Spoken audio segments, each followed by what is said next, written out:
the performance right here at the start of Pac-12 play. What have you liked about this team, especially with Cat kind of being out of the rotation now? A lot. There's not much not to like, to be honest. I like the way we responded to the adversity of that, but I like the way we started off at home last week. There's a different intensity going into Pac-12, and it was, for a few people, their first times in their roles entering conference. Survived the first weekend, played okay, and then this past weekend, backs to the wall, no Cat, who are we now? And I love the way we competed. I just thought it was a different level. The focus was at the highest it had been all year. Our execution was at the highest it had been all year. And we played, I thought, just really good basketball, gritty defensively, shot 55% on the weekend, which just tells you that your execution's at a high level. We're taking the shots that we want, and then we held our opponents to 33%, and that's two good teams on their home floors. And so I like the way we're trending, and I think we still have a lot of room to grow.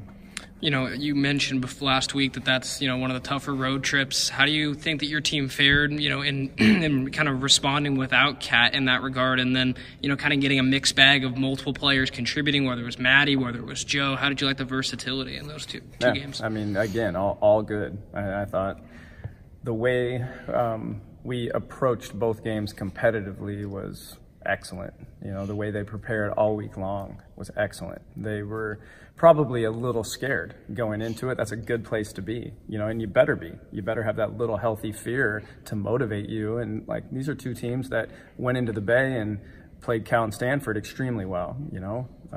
Both teams did. USC was up at Stanford in the late in the third quarter, up at half.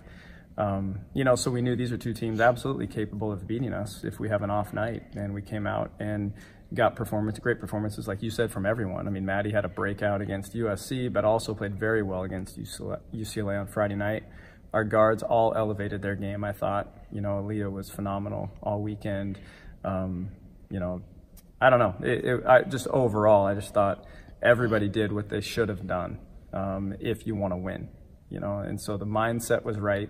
And I was just encouraged by the way that they competed and the way that they just played fearless, great basketball. We managed the mistakes that we did make well. Nothing really threw us off our game. We just were steady, competed. And so when you do those things, you get rewarded. And this team came back with 2 wins on a road trip that in my time, it's only the second time we've swept it. This was our eighth time. It's the third time overall in Oregon State history that we swept that trip, letting you know how hard it is, and so great weekend.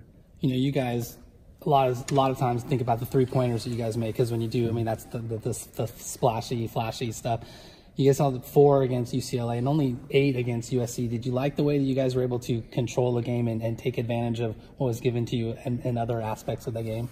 Yep, we saw that against Washington State. The week before, Washington State chose to take the 3-point line away and stayed out and made us beat them, one-on-one. And that was the first time we'd seen that look, a team, and that's conference for you. You're just schemed so well by every other coaching staff. Everybody knows every little thing you do, and so we're going to see different looks. Washington did what they do and took away the basket.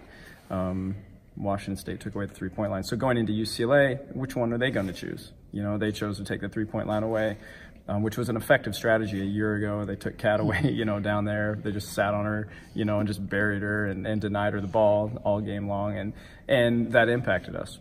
This year's team has more playmakers. We're at a different level of understanding the game, a different level of confidence, and we're just better in those attacking positions. And so I thought we did a really nice job getting to the rim and taking what they gave us, which I think talked to the versatility of our team.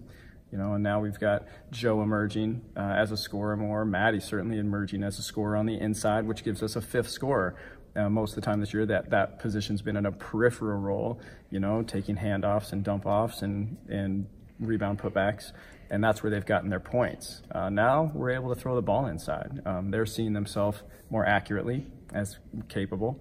And so when you have 5 scorers that can beat you at the rim, mid-range and 3, it's a hard team to beat. So I thought we just saw the floor clearly, obviously took care of the ball better than we did a year ago on this trip, and we were rewarded for that. Destiny had a lot of, expectation, I guess the right word, kind of coming into this season of what people thought she would be on the floor. And now it seems that even in crunch time, she is kind of that 1A type of player that you guys trust with the ball in those situations. Is that kind of in line where you thought she would be at this point in the year kind of coming in? Yeah.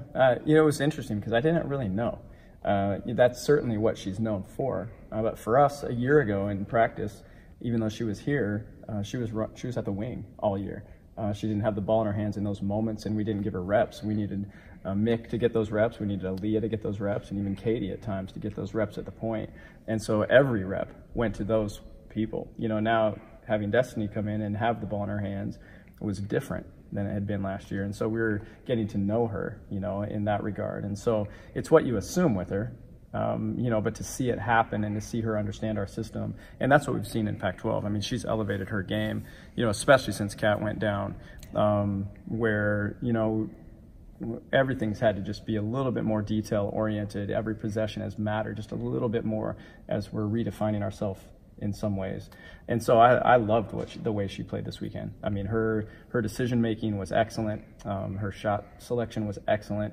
And her efficiency was great, so it's kind of what you'd expect. I also loved what she did on the defensive end of the floor. I thought she played very well there too. So we're seeing her become more efficient in our system, and that skill set is so dynamic that when that happens, she's an amazing player. Well, your point on that was actually going to be my follow-up on the start of Pac-12 play and really how she's looked in these first 3-4 games. You mentioned her being kind of a detail-oriented process. Is that something that you're seeing out in practices, or is it more of a game thing where she just kind of flips it on there? Well, I think it's not necessarily a flip. I think it's just her understanding what's demanded. She is very comfortable in a free-flowing game, and in our conference, there's no such thing most nights. It's very rare if there's anything that's free-flowing. Everything is met with resistance in our conference, and so now you become a decision maker instead of just getting by with your natural ability, which she's been able to do forever. She's the fastest kid. She can score from all 3 levels, so just give me the ball and let me go score. Or, draw 2 and dish. Here, there's a scheme against you, forcing you to a weakness or in your way, and so now you become a decision maker. That was new for her. It's been actually a choppy process for her to understand, what she can and cannot get away with, which at times it's made her look bad. She's made some poor decisions in the preseason that were like, come on, you're better than that type of thought. Well, now those moments are going away, and she's going, okay, this is what the defense is doing. This is our response to this, and so natural progression. But Pac-12 heightens the attention to detail, heightens the concentration level. So it's fun to watch her, in a way, give into that process and find her niche, within the Pac-12. Did you see that Oregon State's one of 2 schools in the country with both the men's and women's teams undefeated in Pac-12 or in conference play? I didn't know it was that rare. South Carolina, the only other one. No kidding. Well, we hope they keep winning for obvious reasons for our schedule. But yeah, it's incredible. So happy for the guys, to get off to the great start that they have. They've got that shot blocker in the middle, and then they've got such great guard play. And it's such an experienced team now, and so they've like any program does, you pay your dues, to learn how to win, and there's no shortcuts to it. It takes a while. We were there several years ago, and then everything aligns, and then you figure out, man, we can beat everybody, and it's neat to see them play with that confidence and that ability, because it's fun to have both of us going. So hopefully we can both keep it up. I know you guys kind of like to focus on your team and what's in front of you, but does the atmosphere on campus at all change when both basketball teams are doing well? Like just general interest around basketball? Winning, there's nothing like winning. There's nothing like it. It can't. The change is incredible. Yes, the clear answer is yes. When everyone's winning, everyone's happy. And when people are happy, there's just an electricity, that infiltrates everything. And so, yeah, there's a great buzz on campus. Just talk about the challenges this weekend here at home. Well, getting into them more now. You know, I mean, I've been focusing on us the last couple of days and watching our games, and now just today getting into this weekend's games. So what I know is ASU is ASU. Yep. ASU is always a war. They do a great job. They play as hard as anyone. I mean, they are an energy-based team always. They're just bringing great energy at you. It's particularly evident on the defensive end, and then that team is always so laser focused that you're going to get a great effort every night, and so that turns it into almost a wrestling match is what it feels like on both ends of the court. You know, so we're anticipating the same from them. Arizona, you know, they're one of the teams this year, along with Utah, that has really taken a step forward from a year ago. And so I had an eye-opening experience probably against Stanford the other day, which Stanford can do to you. You know, but the first time playing them as a group doesn't surprise me. However, they've had a ton of success. They've got an incredible point guard, and Erin McDonald, who we know, she was at Washington a couple of years ago. You know, we played against her there.